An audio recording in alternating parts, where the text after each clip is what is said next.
누가복음 1장 39절부터 56절까지의 말씀입니다. 다 살신 줄 알고 제가 봉독해 올리도록 하겠습니다. 이때 마리아가 일어나 빨리 산골로 가서 유대의 한 동네에 이르러 사가랴의 집에 들어가 엘리사벳에게 문안하니 엘리사벳이 마리아가 문안함을 들으매 아이가 복중에서 뛰노는지라 엘리사벳이 성령의 충만함을 받아 큰 소리로 불러 이르되 여자 중에 내가 복이 있으며 내 태중의 아이도 복이 있도다. 내 주의 어머니가 내게 나아오니 이 어찌 된 일인가. 보라, 내 문안하는 소리가 내 귀에 들릴 때에 아이가 내 복중에서 기쁨으로 뛰놀았도다. 주께서 하신 말씀이 반드시 이루어지리라고 믿은 그 여자에게 복이 있도다. 마리아가 이르되 내 영혼이 주를 찬양하며 내 마음이 하나님 내 구주를 기뻐하였음은 그의 여종의 비천함을 돌보셨음이라. 보라, 이제 후로는 만세의 나를 복이 있다 일컬으리로다. 능하신 이가 그 큰 일을 내게 행하셨으니 그 이름이 거룩하시며 긍휼하심이 두려워하는 자에게 대대로 이르는도다. 그의 팔로 힘을 보이사 그 마음의 생각이 교만한 자들을 흩으셨고 권세 있는 자를 그 위에서 내리치셨으며 비천한 자를 높이셨고 줄이는 자를 좋은 것으로 배불리셨으며 부자는 빈손으로 보내셨도다. 그 종 이스라엘을 도우사 긍휼히 여기시고 기억하시되 우리 조상에게 말씀하신 것과 같이 아브라함과 그 자손에게 영원히 하시리로다 하니라. 마리아가 석 달쯤 함께 있다가 집으로 돌아가니라. 아멘. 우리 옆에 분들과 함께 인사를 나누겠습니다. 오늘 대림절 4주째잖아요. 주님 곧 오십니다. 오십니다. 네. 너무 반갑습니다. 이미 주님께서는 오셨지만 우리가 이제 매년마다 이 절기를 지키면서 주님의 오심, 크리스마스, 그 성탄을 기다리며 이 대림절을 보내고 있습니다. 하나님께서 오늘 대림절 4주째에 귀한 은혜와 기쁨의 역사가 우리 성도들에게 임하게 하시는 줄을 믿습니다. 아멘. 우리가 지난 시간에 함께 살펴본 바와 같이 요셉과 마리아가 약혼한 가운데 하나님께서 마리아에게 성령으로 잉태되는 예수 그리스도의 소식을 전해 주었습니다. 요셉과 마리아가 약혼할 당시 이스라엘의 영적인 상황은 어땠을까요? 자, 구약의 말라기 성경이 맞춰지고 신약이 시작될 때까지 몇 년 동안 암흑기였나요? 바로 400년 동안 하나님의 말씀이 그들 가운데 임하지 않았습니다. 그래서 선지자들이 침묵하였고 선지자들이 나타나지 않았고 의식적인 율법만이 그들에게 강조되고 있었어요. 심지어 이제 메시아에 대한 사상 그것들이 상실되고 있었어요. 종교적으로 갈등이 있었어요. 바리새인과 사두개인들이 서로 자신들이 옳다고 싸우는 것입니다. 하나님과의 참된 관계가 사라지고 의례적이고 형식적인 예배만 남게 되었어요. 왜냐하면 주님의 말씀이 그들에게 직접 내려오지 않는다고 그들은 생각했기 때문이에요. 그런데 하나님의 말씀이 없는 것이 아니라 그들이 하나님의 말씀을 들을 귀가 없었기 때문에 하나님 말씀이 그들에게 계속해서 선포되고 있음에도 불구하고 그 400년 기간은 암흑기가 될 수밖에 없었습니다.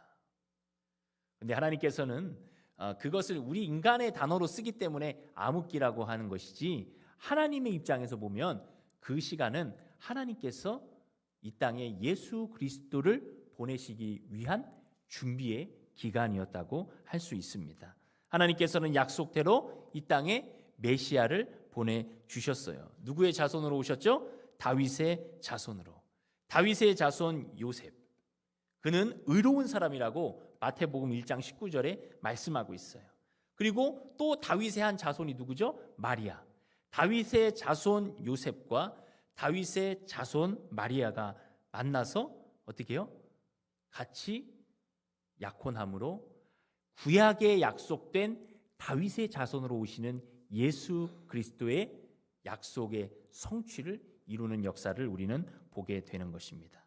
마태복음 1장에 보면 이제 다윗의 자손 요셉의 아버지가 이제 야곱으로 등장하죠. 그 위에는 또 솔로몬이 있고 그 다음에 다윗이 있고 그 위에는 아브라함이 있어요. 근데 마리아는 누가복음 3장에 그 족보가 나오는데 그 요셉 위에 요셉 위에 헨리라고 나와 있는 그 헨리가 바로 마리아의 아버지라고 할 수 있습니다. 그래서 그 위는 이제 계속 나오는데 다윗의 아들 그 솔로몬이 아니라 나단을 통해서 그 계보가 이어지죠. 그렇기 때문에 마리아도 다윗의 자손이고 요셉도 다윗의 자손으로 성경에는 기록되고 있는 것입니다. 하나님께서 약속하신 그 약속의 성취를 보여주시는 거예요. 예수님은 모든 시간을 뚫고 하나님의 아들 메시아로서 이 땅에 오셨습니다. 그런데 이것이 너무나 큰 사건이잖아요. 하나님의 아들이 이 땅에 오신다. 예수님이 이 땅에 오신다. 너무나 큰 사건이지만 어느 것 하나 깨지지 않았어요. 요셉과 마리아의 관계가 깨지지 않았어요. 하나님께서는 너무나 인격적인 분이십니다. 그래서 우리 안에 있는 어떤 좋은 관계들을 깨시고 내려오시는 분이 아니라 그것들을 지켜주시면서 우리 가운데 오셨다는 거예요. 근데 이 사건이 너무나 신비해요. 너무나 신비해요. 모든 시간을 뚫고 모든 것들을 조화롭게 이루시고 이 땅에 선하심으로 오셨어요. 여러분, 이 마리아라는 연약한 여인은 무엇을 할 수 있었을까요? 예수님을 잉태한다는 수태고지를 받고 그를 지켜줄 수 있는 것은 아무것도 없었어요. 요셉과 떨어져서 1년 동안 지낸 후에 만나는 그런 일들을 기다리고 있는데, 아니 내 배에 예수님이 잉태되었다는 그 소식, 그것은 그녀가 감당할 수 없는 소식이었어요. 감당할 수 없는 일이었어요. 누구 하나 그 여인의 말을 들어줄 수 없는 그런 상황 가운데 놓여 있게 되었습니다. 그런데 그가 이 모든 것이 하나님의 말씀임을 알고 순종했을 때 하나님은 그에게 모든 관계를 지켜주시면서, 그리고 요셉과 마리아의 그 결혼 관계도 지켜주시면서 예수님을 이 땅에 보내주셨다는 놀라운 은혜의 말씀이 되는 것입니다. 요한복음 10장 10절에는 뭐라고 나와 있죠? 도적이 오는 것은 도적질하고 죽이고 멸망시키려는 것뿐이요 내가 온 것은 양으로 생명을 얻게 하고 더 풍성히 얻게 하려는 것이라. 아멘. 우리에게 주님이 오실 때는 우리에게는 좋은 것들, 선한 것들이 임하는 거예요. 그러나 마귀가 우리 가운데 오고 세상적 가치관이 우리를 잠식시킬 때는 그것은 뭐예요? 우리를 죽이고 멸망시키는 거예요. 말씀드렸다시피 예수님은 모든 관계를 지켜주시면서 이 땅 가운데 하나님의 아들로 오셨습니다. 예레미야 29장 11절에는 또 이런 말씀이 있습니다.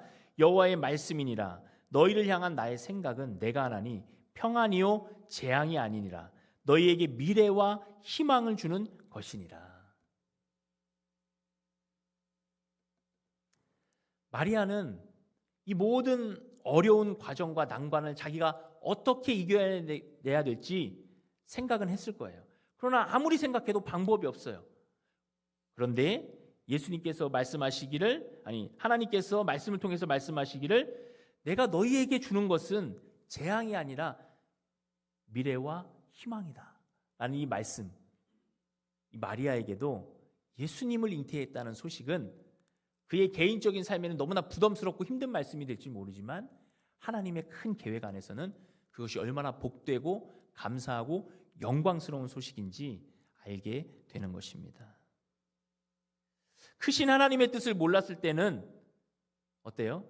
왜 하필 나에게? 왜 나에게 이런 일이 일어났을까?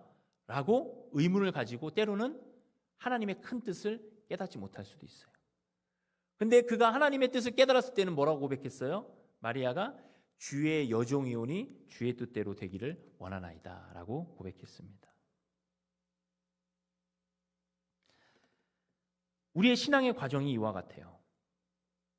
하나님은 우리에게 늘 인격적으로 오시고 우리를 사랑으로 대해주시는데 우리가 그 사실을 깨닫지 못하면 하나님, 저에게 왜 이렇게 부담스러운 일들을 허락하십니까? 저는 아직 감당할 준비가 안 돼 있습니다. 하나님, 저 말고 다른 사람에게 이런 일들을 좀 해주시면 안 될까요? 라고 우리는 때로는 이런 것들을 거절할 때도 있어요. 그런데 여러분 잘 생각해 보십시오. 하나님은 말씀대로 우리의 삶에 행복과 기쁨과 미래와 소망을 주시는 분이에요. 그렇기 때문에 우리에게 오는 영적인 어떤 일들이 때로는 우리에게 부담감을 주지만 그 말씀에 순종할 때 주님께서는 우리에게 복되고 형통한 길, 은혜의 길을 허락해 주신다는 것입니다. 뜻밖의 일이지만 그것은 하나님의 계획이에요. 뜻밖의 일이지만 하나님의 계획을 내 마음에 수용하고 받아들이면 어떻게 될까요? 하나님께서 감당할 힘을 주시고 은혜를 허락해 주시는 것입니다. 여러분, 순종이란 바로 그거예요. 우리의 삶이 더욱 흥미롭고 복된 삶으로 펼쳐질 수 있다는 그 놀라운 은혜를 우리가 바라보는 것, 이것이 바로 순종입니다. 바다에 보면 파도가 크게 일죠. 파도가 크게 일면 그 파도를 어떻게 해요? 피해야 살 수 있습니다. 근데 그 파도를 정면으로 부딪히는 사람들이 있어요. 어떤 사람들이죠? 바로 서핑 보트를 타는 사람들이에요. 파도가 밀려올 때 그들은 파도를 두려워하지 않아요. 오히려 파도를 이용해서 재미를 느끼고 그리고 기쁨을 느끼고 그 서핑 보트를 타면서 파도를 이겨냈다는 그런 희열을 느끼는 거예요. 이것을 영적으로 대입해 보면 여러분, 우리가 파도와 적당한 거리를 유지하면 편해요. 아, 파도가 치는구나. 아, 저 파도는 아름답구나. 아, 파도에서 내가 안전하구나 라고 느낄 수 있지만 아무런 변화는 없어요. 근데 그 파도에, 그 영적 파도에 나의 몸을 맡기고 서핑 보트를 타듯이 그 파도를 타면 우리의 삶에 놀라운 기쁨과 희열과 감격이 넘쳐 흐르게 되는 것입니다. 마리아에게 온 이 영적인 파도, 마리아는 순종함으로 받았어요. 그리고 그는 예수님의 육신적 어머니라는 놀라운 영광의 일을 감당할 수 있는 여인이 되었습니다. 우리는 어떨까요? 우리도 마찬가지예요. 저와 여러분의 삶에 영적인 파도가 밀려와요. 2025년도에는 순종의 말씀을 주시고 2025년도에는 하나님께서 나에게 조금 더 부담스럽게 하나님의 일을 맡으라고 말씀도 하세요. 교회를 위해서 무엇을 할 것인가? 하나님의 영광을 위해서 무엇을 할 것인가? 주님께서 여러분 한 사람 한 사람에게 하나님의 일을 맡기세요. 여러분에게는 주님, 감당할 수 없는 영적인 파도와 같습니다 라고 고백할 수 있어요. 맞습니다. 감당할 수도 없을 거예요. 내 힘으로는 감당할 수 없을 거예요. 근데 우리에게 주님께서 서핑 보트를 허락하시고 파도를 탈 수 있는 힘과 능력을 주시고 담대함을 주시면 그 영적인 파도를 타고 우리는 변화되고 기쁨을 느끼고 성장하는 신앙인이 될 줄을 믿습니다. 마리아의 순종처럼 우리도 이 영적인 파도 앞에 적당한 거리를 유지하는 구경꾼이 되는 것이 아니라 하나님의 영적인 일들을 기쁘고 감사한 마음으로 받았어. 주님, 제가 순종하겠습니다. 제가 헌신하겠습니다 라고 고백하는 저와 여러분, 그리고 2025년도의 모든 사역이 되기를 주님의 이름으로 축원합니다. 아멘. 요즘 워라벨이라는 말이 유행을 해요. 워크 라이프 밸런스. 우리나라는 예전부터 일을 많이 했잖아요. 이 라이프, 어떤 삶을 즐기고 여유 있게 살아가는 것에 대해서 굉장히 터부시하는 문화가 있었어요. 그런데 요즘은 그렇지 않습니다. 일과 삶이 균형을 이루는 워라벨. 그래서 이 밸런스를 잘 이루어서 라이프, 삶을 잘 여유 있게 영위하는 것이 중요하다고 여기는 사회에 우리는 살고 있어요. 맞아요.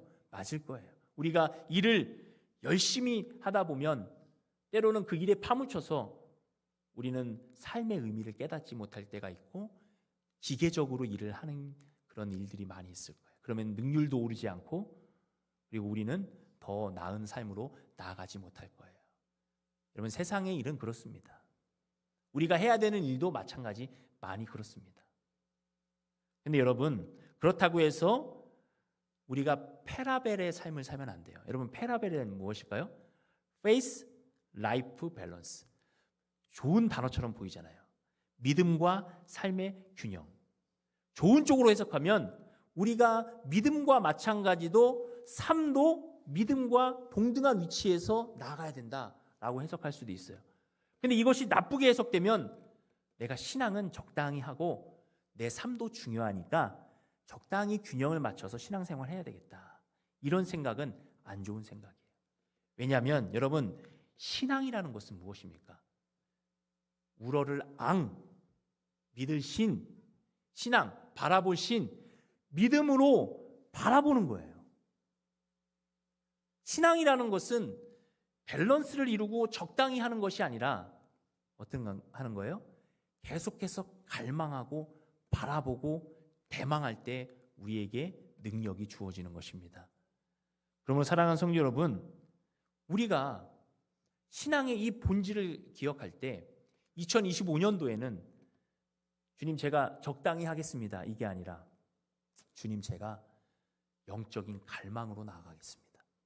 제가 기도도 더 많은 시간을 할애하고 하나님의 말씀을 보는 것도 더 많은 시간을 할애해서 말씀과 기도로 승리하는 2025년도가 되기를 원합니다. 라는 신앙 중심적인 삶으로 나아가야 될 줄을 믿습니다. 이것이 오늘 우리에게 주시는 하나님의 영적인 파도예요. 그들 어떻게 받으시겠습니까? 여러분, 우리는 하루 24시간 주어져 있고요, 12시간 이상 깨어 있습니다. 여러분이 하나님 앞에 드리는 물질의 11조 너무나 중요하죠. 하나님이 나에게 주신 그 물질의 모든 것이 하나님의 것인 줄 알았어. 그 중에 구별해서 하나님 앞에 드리는 것 너무나 중요합니다. 그러나 더 중요한 것, 여러분의 삶의 시간의 11조를 하나님 앞에 드리셔야 돼요. 여러분이 10시간 깨어 있다면 그 10분의 1, 1시간은 하나님 앞에 드려야 돼요. 이건 최소한입니다. 우리가 우리 안에 있는 성령을 충만하게 하기 위해서는 우리가 늘 성령을 간구하고 갈구하고 대망하고 바라봐야 되는 거예요.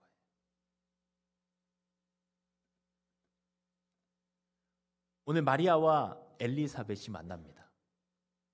마리아가 수태고지를 듣고 그리고 그 말씀에 순종하여서 대답하였을 때 천사가 임무를 완수하고 떠나죠. 이때 마리아는 자기보다 먼저 6개월 전에 임신한 그 엘리사벳을 찾아가는 말씀을 오늘 우리에게 주고 있어요. 39절에 이때 마리아가 일어나 빨리 산골로 가서 유대 한 동네에 이르러 사가랴의 집에 들어가 엘리사벳에게 문안하니, 이때에 이제 예수님의 잉태 소식을 듣고 그가 이제 천사가 떠나고 바로 마리아가 일어나서 산골로 이제 가는 것이죠.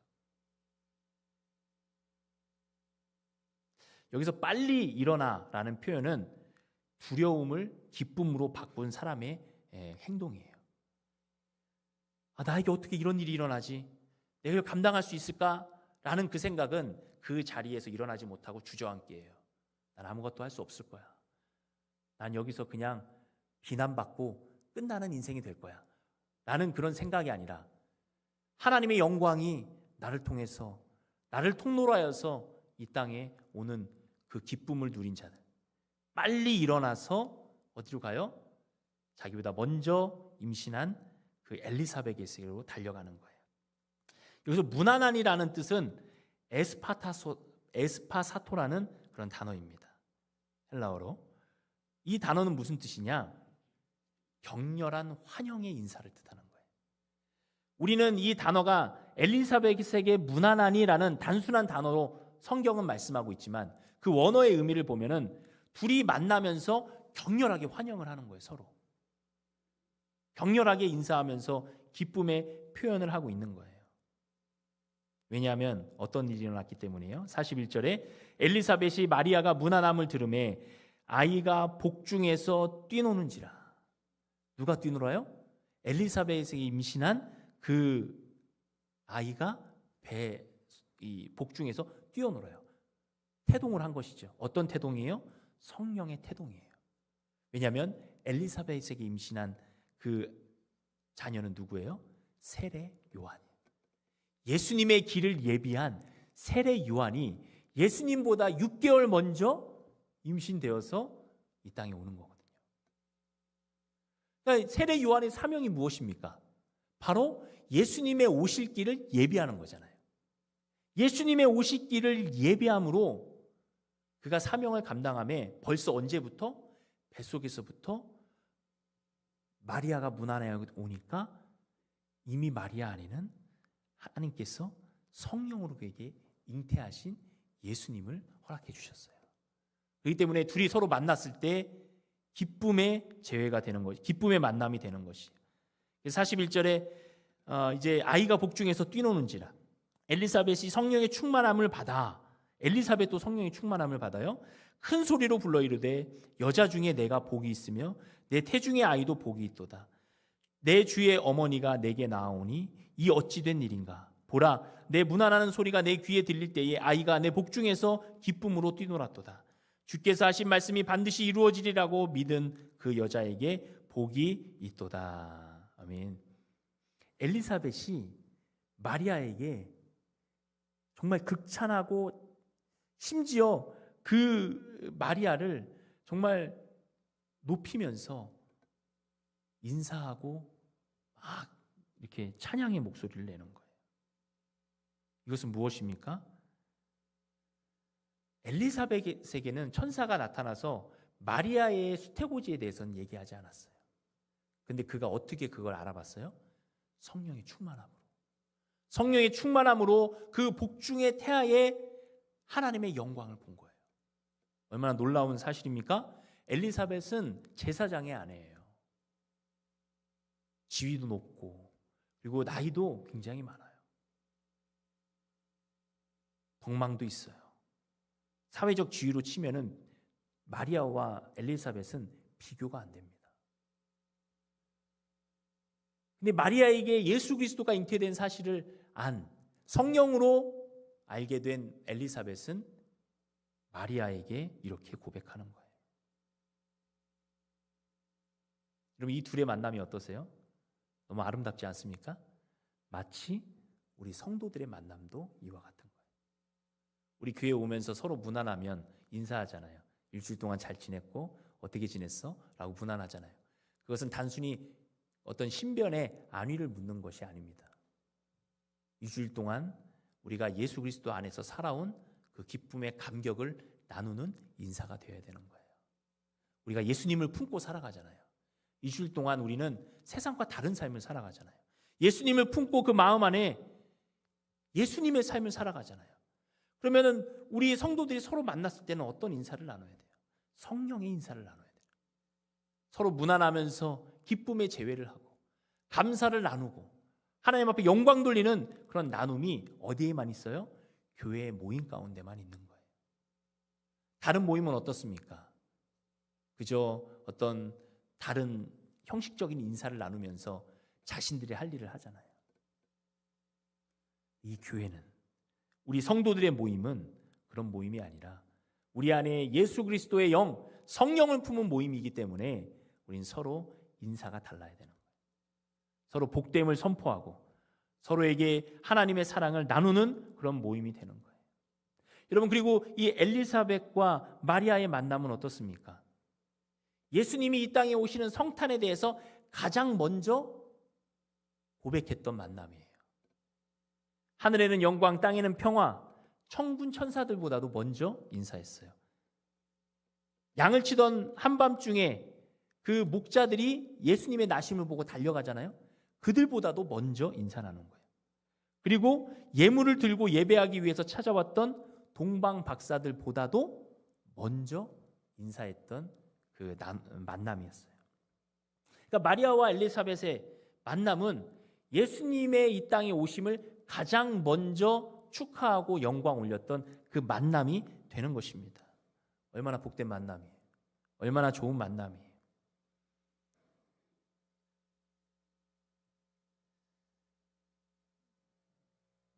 세례 요한이 태어나기도 전에 이미 뱃속에서부터 예수님의 그 오심을 예비하는 그런 사역을 감당하고 있잖아요. 여러분, 한편 엘리사벳의 남편인 사가랴 제사장은 어땠을까요? 하나님께서 세례 요한을 허락해 주신다는 것을 믿음으로 받아야 되는데 그것을 받지 못하고 어떻게 했어요? 믿지 못했어요. 그러니까 얼마 동안 말을 못하게 되었어요.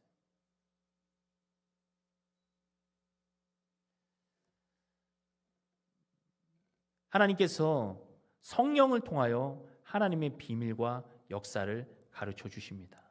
그러므로 우리는 우리 안에 계신 성령의 충만함을 받아서 하나님의 비밀을 깨닫는 성도들이 되어야 될 줄을 믿습니다.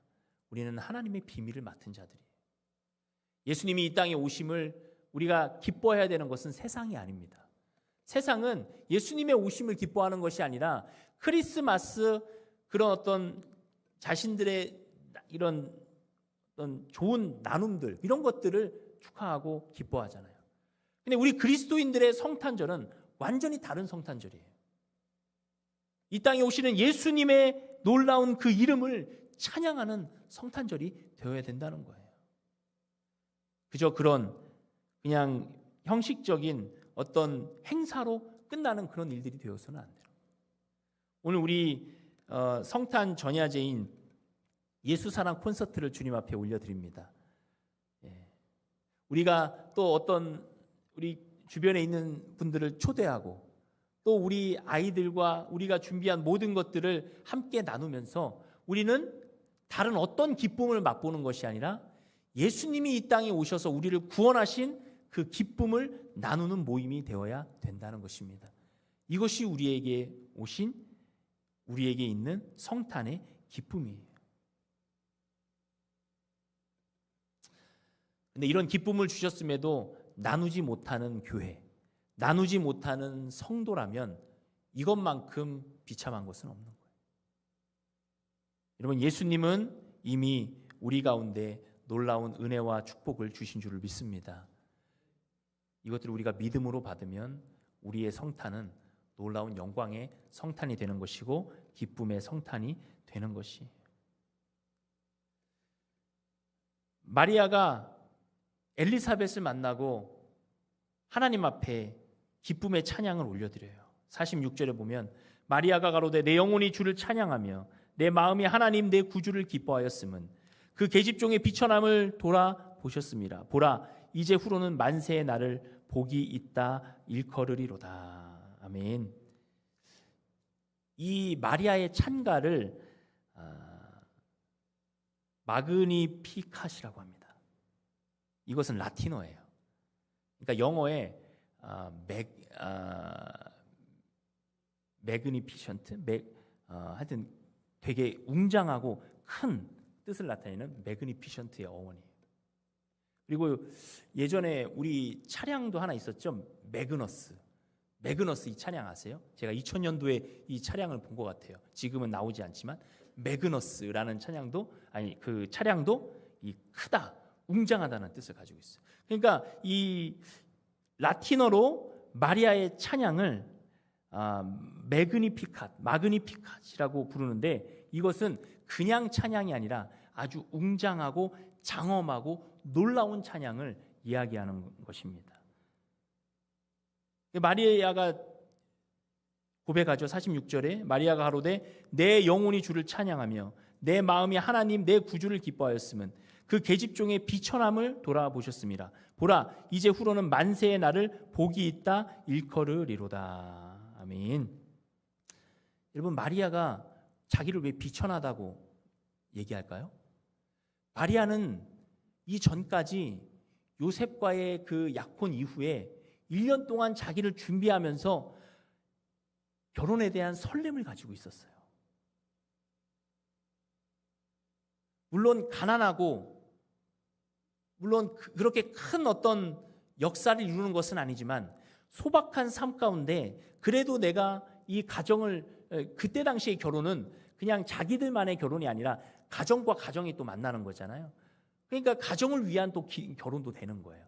그러니까 이 소박한 여인 마리아는 이 결혼의 어떤 설렘과 기대감도 그리고 내 가정을 위해서 일조한다는 생각도 가지고 있었을 거예요. 그런데 오늘 이 찬양을 하면서 이 계집종의 비천함이라고 표현을 해요. 이것은 무슨 표현입니까? 하나님의 관점에서 인생을 바라볼 때에 주어지는 그런 표현이에요. 여러분, 우리는 나름대로 삶을 잘 살아왔습니다. 여러분이 이 자리에 앉아 있다는 것은 이제까지 신앙생활을 잘 이루어 왔고, 그리고 여러분의 삶에서도 이렇게 하나님의 영광을 위해서 일을 잘 해왔다는 거예요. 마리아도 마찬가지.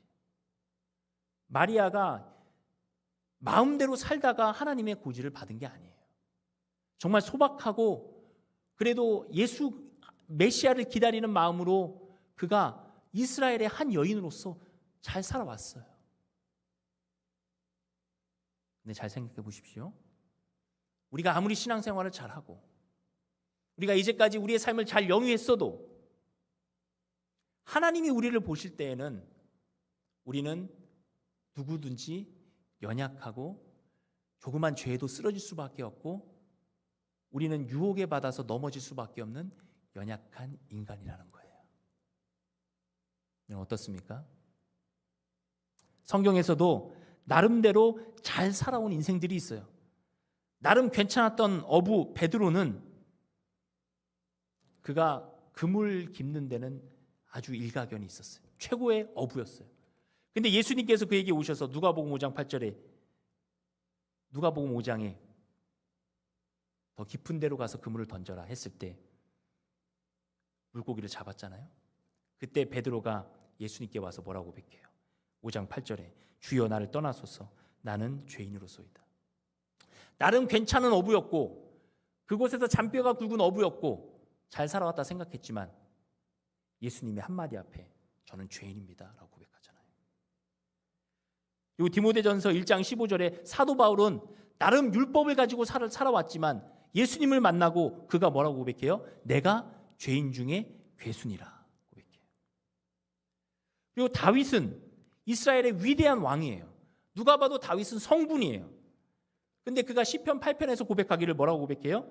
사람이 무엇이기에 주께서 그를 생각하시며 인자가 무엇이기에 주께서 그를 돌보시나이까. 무슨 말씀입니까? 내가 나름 괜찮게 살아온 인생이라도 하나님 앞에서는 한낱 먼지에 불과하구나. 하나님 앞에서는 나는 아무것도 아니구나 라는 이 겸손과 하나님을 향한 찬양의 마음이 이 마리아에게 들어간 거예요.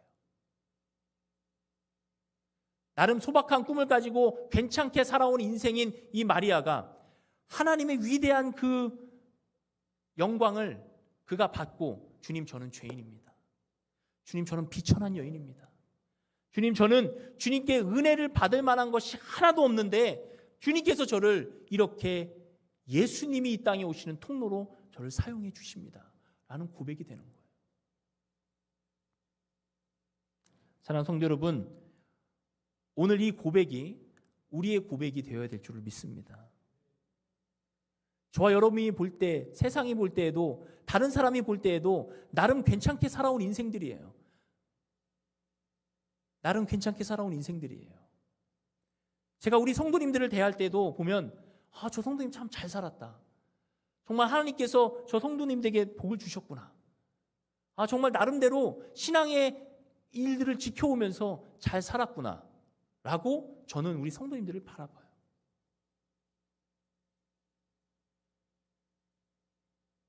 그럼에도 불구하고 하나님이 보실 때는 나는 죄인 중에 괴수요, 나는 긍휼을 받아야 될 하나님의 그런 구원이 필요한 자구나 라는 것을 깨닫게 되는 거예요.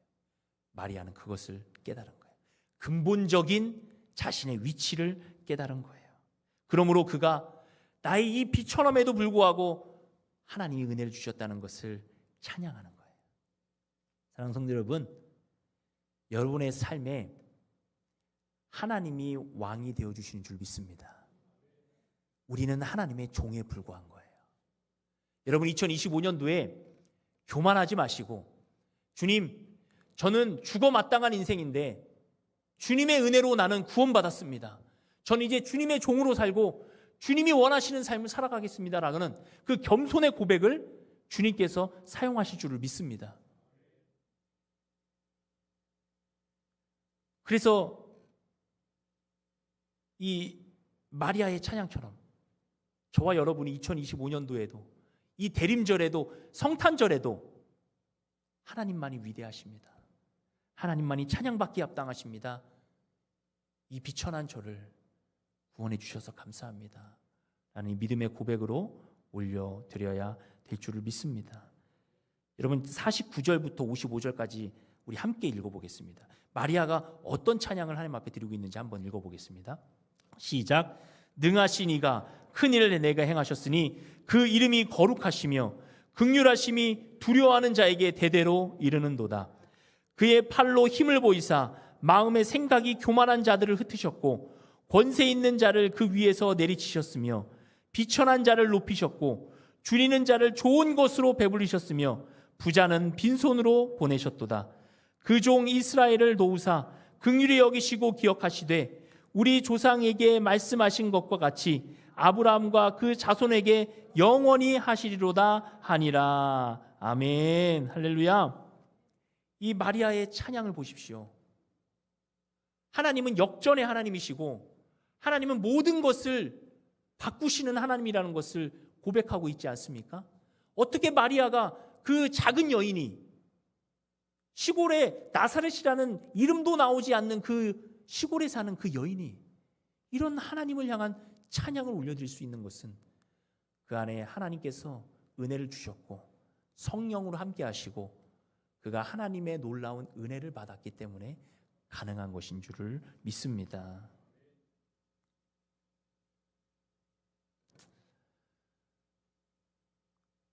그래서 우리 성도님들이 어떤 상황을 만나든지 하나님이 내 머리 위에, 내 삶 위에 항상 계시고 나를 믿음으로 이끌어 주시고 나를 주님의 은혜로 이끌어 주신다는 그 믿음.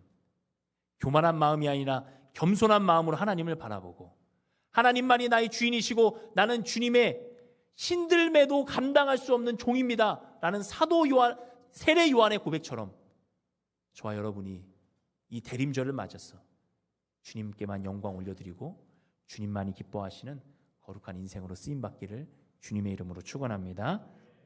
말씀을 마지막으로 정리하겠습니다. 하나님은 우리에게 늘 평안을 주시고 기쁨을 주십니다.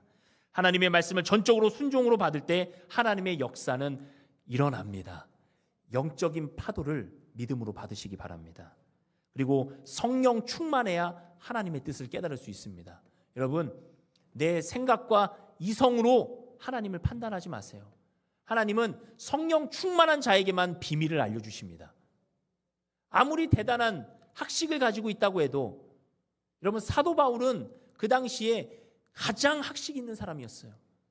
근데 그가 자기를 죄인 중에 괴수라고 고백하는 것은 내가 그 학식은 하나님을 아는 데는 아무런 도움이 안 되는구나.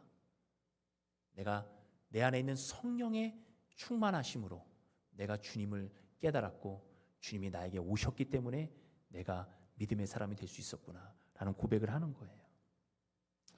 그리고 무엇보다 하나님이 보시는 관점으로 이 세상을 바라보시기를 바랍니다.